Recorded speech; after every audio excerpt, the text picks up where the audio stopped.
Marcelo González Acuña, quien está a mi izquierda, tema reforma laboral, profesor de la UAI en Derecho Laboral, un profesional de docencia, no quiero decir de la puta madre, pero bueno, así que bueno, vamos a charlar con él en su columna, en los puntos y en los títulos de esta maldita reforma laboral que nos va a joder, no los dirigentes sindicales.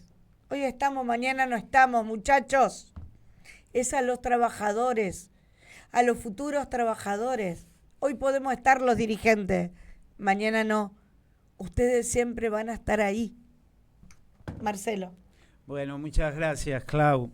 Antes de empezar a hablar puntualmente sobre el proyecto de reforma laboral, que bueno, tratemos de ser optimistas, que nuestros legisladores se pongan los pantalones largos y no permitan ciertas cuestiones que tienen que ver con un retroceso lamentable en materia de derecho del trabajo.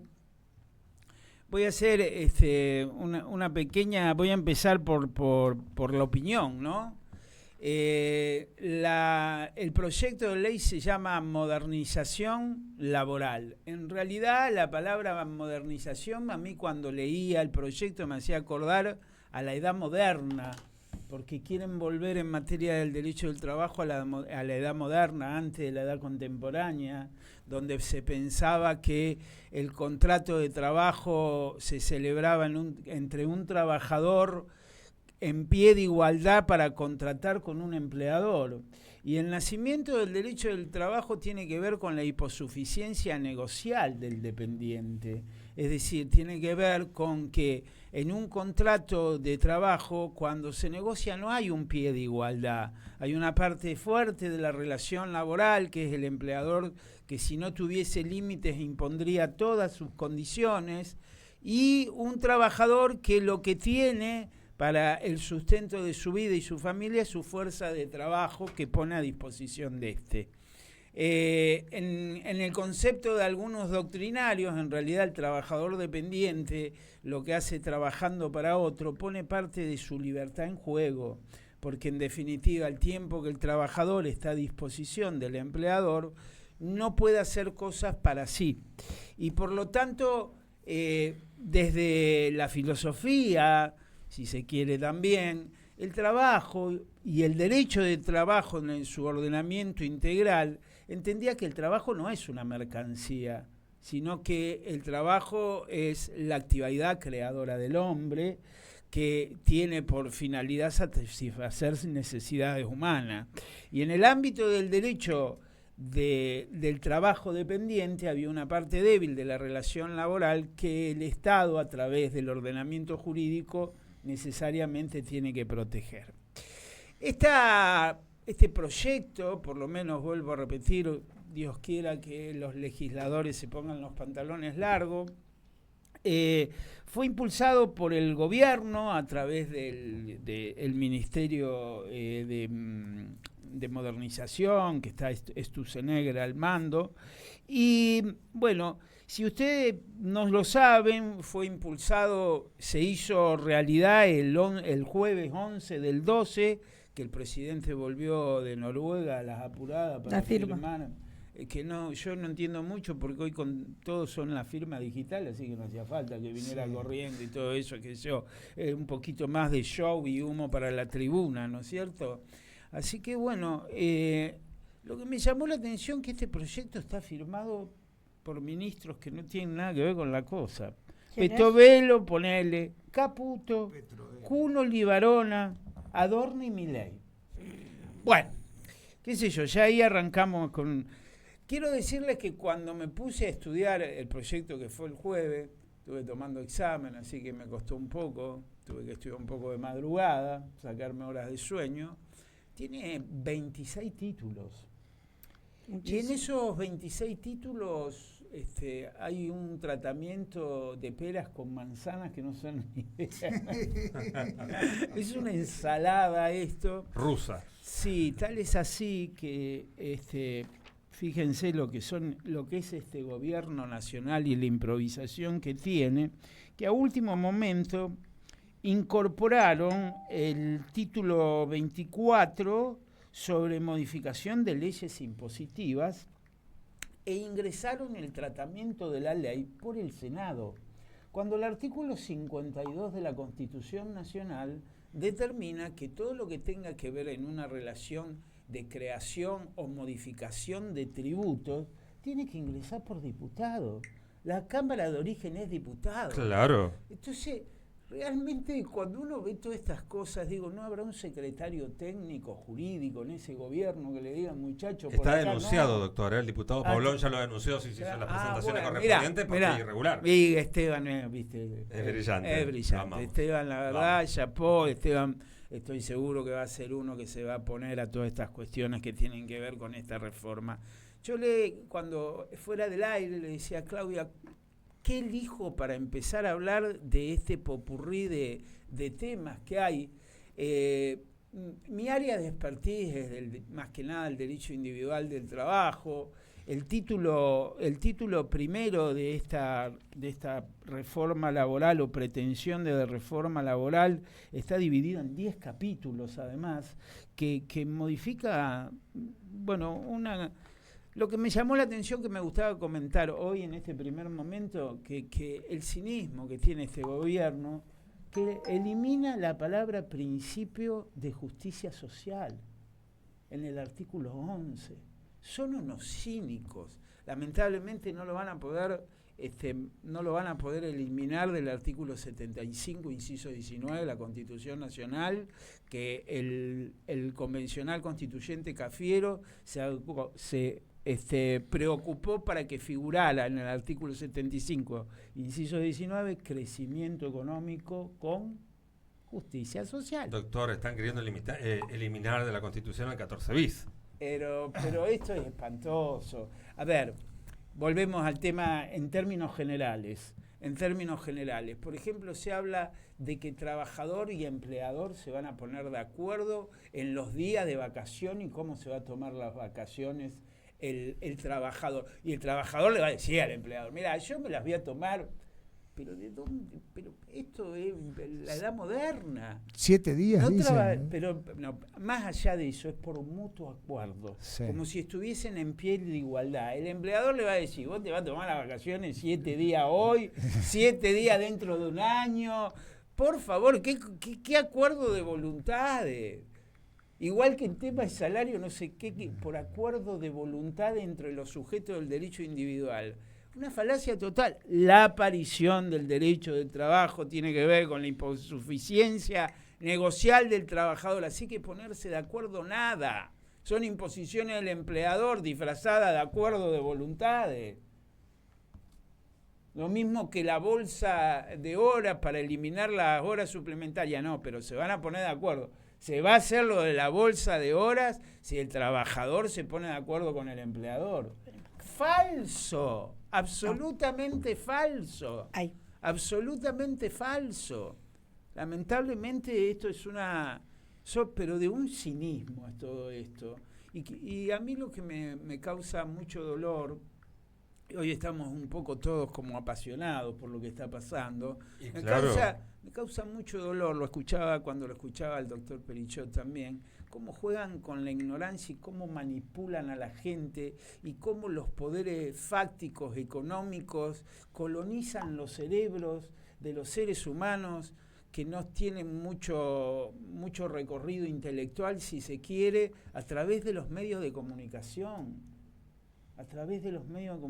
Yo también la vi a la ex ministra de Seguridad, Patricia Burris, hablando de esto de las horas de trabajo y que el trabajador va a tener la libertad de convenir con el empleador cómo van a ser sus horas de trabajo. Un día va a trabajar 12 porque quiere, el otro día va a trabajar 4 porque... ¡Falso! Va a ser el empleador. ¿Y eso qué hace? Desorganiza la vida del ser humano, porque el trabajo es un organizador social. Imagínense un joven que está estudiando y que necesita saber cuáles son sus horarios de trabajo en relación de dependencia para poder cumplimentar sus horas de estudio fuera de ese horario. Le van a decir, no, hoy no va, hoy trabaja 12, mañana trabaja 2, Mientras no nos pasemos de la jornada de la bolsa, no te vamos a pagar horas extraordinarias. ¿Esto se da en las aplicaciones? No, en las aplicaciones más grave todavía. Más complicado. No, más grave porque lo sacan del ámbito del derecho del trabajo en relación de dependencia, y el trabajador de plataforma es un trabajador independiente. Según la ley, también esto va en contra del principio de primacía de la realidad. Contrato de trabajo no hay porque la ley lo diga. Contrato de trabajo es cuando en la realidad se da la subordinación jurídica, económica y técnica de una persona humana que realiza la tarea para otro en ese tipo de relaciones. No es una cuestión que la ley va a decir cuándo se trabaja de una forma o de otra. Esto lo vengo explicando en todos los programas acá, lo he explicado en la facultad ni hablar porque es la parte técnica de la gente. Pero bueno, esto aparte ya hay evidencia empírica cuando quisieron hacer independiente a los fleteros, y de nuevo, el fletero era independiente si no trabajaba en relación de dependencia. Entonces es volver siempre a lo mismo. Los científicos y los que tenemos en esta área de expertise una profunda experiencia de vida y de estudio, todas estas cosas realmente nos causan a mí mucha lástima porque es como que la Argentina no avanza. La Argentina es el corsi recorsi del ir y venir, y el otro día estaba escuchando, no puede ser que no podamos soportar la alternancia de los gobiernos. Tienen que haber algunas políticas públicas que se hagan de Estado, políticas de Estado, que los políticos se pongan de acuerdo partidario. Esto no lo tocamos. ¿Qué es lo que pasa en los países del mundo civilizado? Volviendo al tema de la reforma y volviendo un poco a satisfacer el pedido de acá de la conductora original, ¿qué puedo decir yo para mostrar lo que es esta reforma? Para que la audiencia pueda visualizar el cinismo que tiene esto. Todos sabemos, no voy a entrar en el detalle de lo que es la indemnización por antigüedad, ya lo he hablado, cuando un empleador despide tiene que pagar una indemnización. Este proyecto de ley en el título segundo del artículo 58 al 77 crea lo que da por llamar un fondo de asistencia laboral que se crea con el aporte de, ¿cuánto? El 3%. Me asusta y me preocupa. El 3% del empleador que va a un fondo que ¿quién va a administrar? Y un operador de bolsa, porque habla de la Comisión Nacional de Valores. Y ese operador de bolsa, con ese 3% de la masa salarial que tiene que aportar el empleador, va a administrar el fondo, es decir, va a hacer inversión y va a tener rentabilidad. Es decir, lo primero que analizamos es que esa plata va a entrar al sistema financiero, el ministro de Economía, Timbero, bueno, todos sus amigos van a disfrutar. Con la timba financiera. Van a disfrutar ¿Por qué dice eso? Pobre ministro. Van a disfrutar de la plata que hay en este fondo de asistencia laboral. Pero, ¿y para qué va a servir este fondo de asistencia laboral? ¿Para qué? Y para que cuando el empleador despida al trabajador, no tenga que sacar plata de su bolsillo, sino que toma la plata que está en ese fondo de asistencia laboral. Pero esto, espera, no entiendo, ¿qué se lo paga el mismo empleado al final? No, pero espera, ahí va. Me pongo nervioso. Sí, ponete.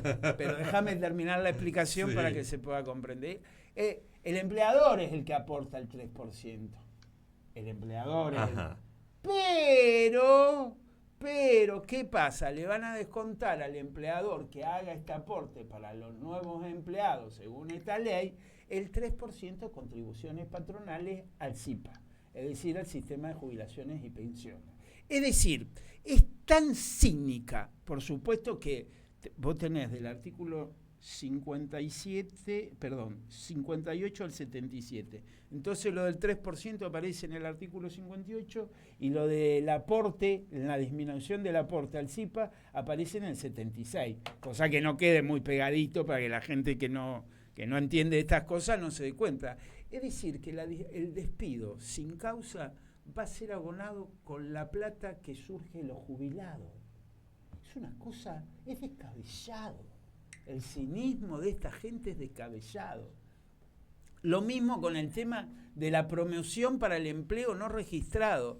Todos a partir de las exenciones a las contribuciones patronales del empleador. ¿Esto qué significa? Que esta es una ley, ¿cómo decirlo para no ser violento, ¿no? Porque yo no soy como ustedes, así tan disruptivo como se dice. Trato de ser científico. Bueno, elegantemente, a ver. Elegantemente, bueno, realmente esta ley lo único que va a hacer es generar conflictividad laboral. Va a haber más juicios laborales, va a haber menos inversión extranjera de calidad, y estos debates en forma individual, les digo a los abogados laboralistas que los hay muy buenos y muy honestos además, porque no son todos los abogados los propulsores de la industria del juicio. Yo, sinceramente, en todas estas cuestiones estoy un poco nervioso.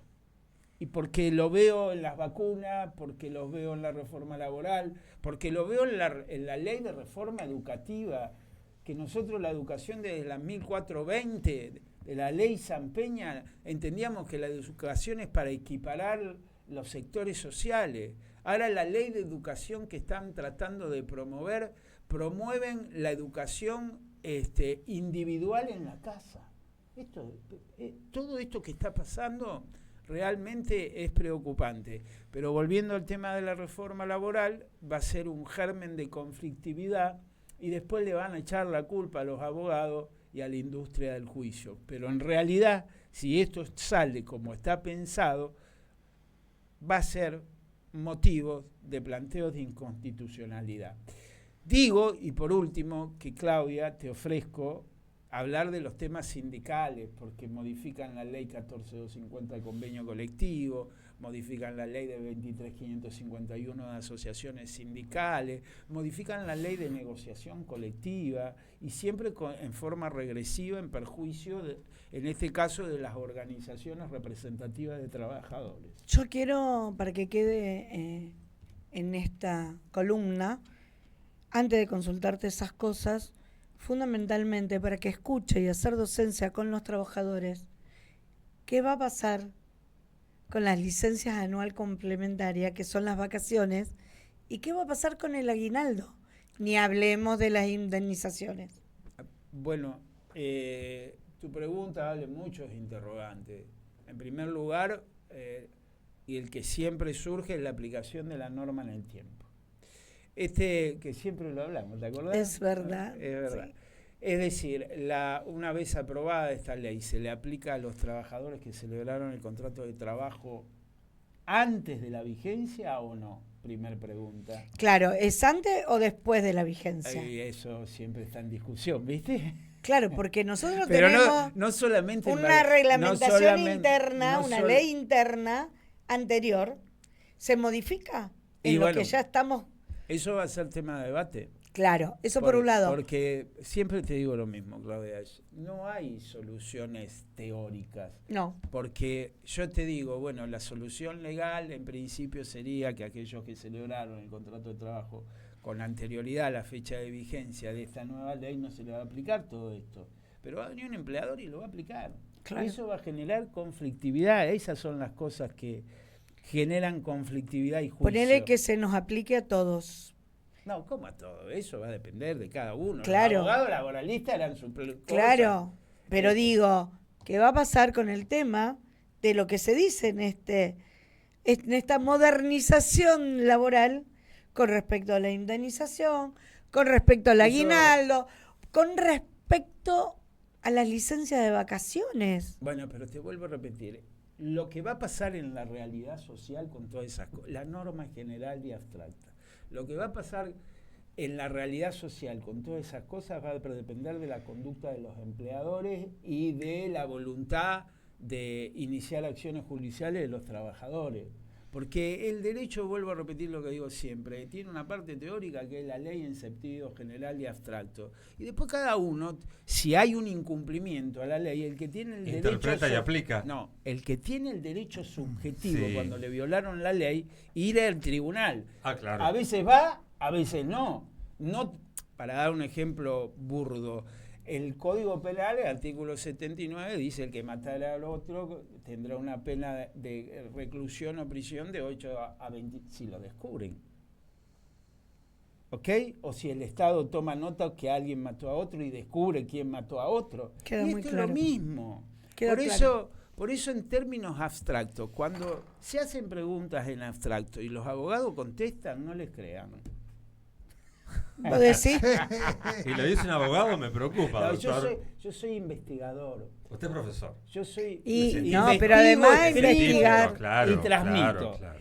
Entonces, está más allá de lo que te puede decir un abogado que tiene un interés económico para agarrar un asunto en concreto. Yo te lo digo desde el punto de vista de la academia, ¿sí? Y es muy importante que la audiencia lo escuche, para que tampoco los engañen los abogados, ¿ok? Y tampoco los engañen quienes estén operando el sistema dentro de lo que es el trabajo dependiente.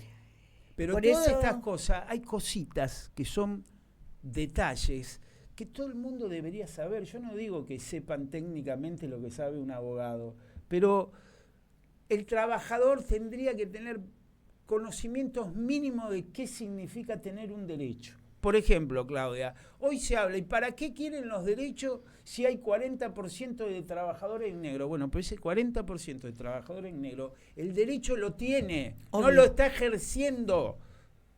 Entonces no es lo mismo no tenerlo, por más que no se le aplique, que tenerlo y cuando quiera aplicarlo.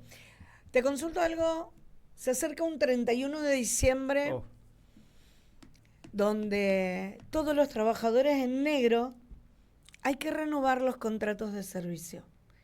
¿Qué pasa? De nuevo, pregunta en abstracto. Ya lo sé. Difícil. ¿Qué tienen que hacer? Bueno, lo que tienen que hacer es un abogado laboralista que sepa del tema y ver. Primero, yo siempre digo, el caso en concreto, en función de la norma general y abstracto, no siempre es igual. Porque no va a ser igual ese que tiene un contrato de prestación de servicio que hace un año que está y que a lo mejor está reemplazando a otro, o a lo mejor la tarea realmente puede ser eventual o puede ser por un plazo fijo, de aquellos otros que, qué sé yo, para dar un ejemplo, porque lo que hay que ver... El que menos puede tener son 5 años. No, eso no es verdad. ¿Contratos de servicio? Contratos de servicios pueden tener por la cantidad de años que sea. Lo que vos decís es la modalidad contractual, pero en el trabajo dependiente de plazo fijo. Claro. Pero esos son tecnicismos. Doctor. El trabajador que tenga un conflicto, que lo despidan, que hace 10 años que trabaja con un contrato en una entidad como el PAMI, vaya al sindicato, si no. Empiecen a usar al sindicato. Usen a los representantes sindicales que seguramente, por que lo esa menos, es la herramienta que quieren desprestigiar para que los trabajadores se queden solos. Por eso yo digo, no piensen tanto en lo que pretendan hacer con los sindicatos, que de eso nos vamos a ocupar nosotros, pero sí de los trabajadores. ¿Te puedo hacer una aclaración con respecto a las organizaciones sindicales? Sí, claro. Y las organizaciones empresariales? Las modernizaciones laborales que han perdurado en el tiempo, en el derecho comparado, no fueron las que promovieron los gobiernos, los estados. Por ejemplo, el ejemplo más maravilloso que hay es el del país Austria. Organizaciones de empleadores y organizaciones de trabajadores debatieron durante 6 meses una reforma laboral y hoy sigue vigente después de 12 años y están todos contentos. Porque los que realmente saben qué es lo que pasa en el trabajo dependiente no es el Estado, y ni siquiera el Estado, el gobierno, el Poder Ejecutivo, que tiene intereses mezquinos. O sea, esta reforma es humo para la tribuna de La Libertad Avanza, de los partidarios y seguidores de La Libertad Avanza. Para los empresarios. Muy engañados, pobres, muy engañados. Y es un caldo de cultivo para el beneficio de las grandes empresas, porque las pymes estas tampoco lo benefician. Doctor, le quiero, a raíz de que recién lo mencioné, le quiero dar esta información y a toda la mesa respecto a lo del diputado Paulón.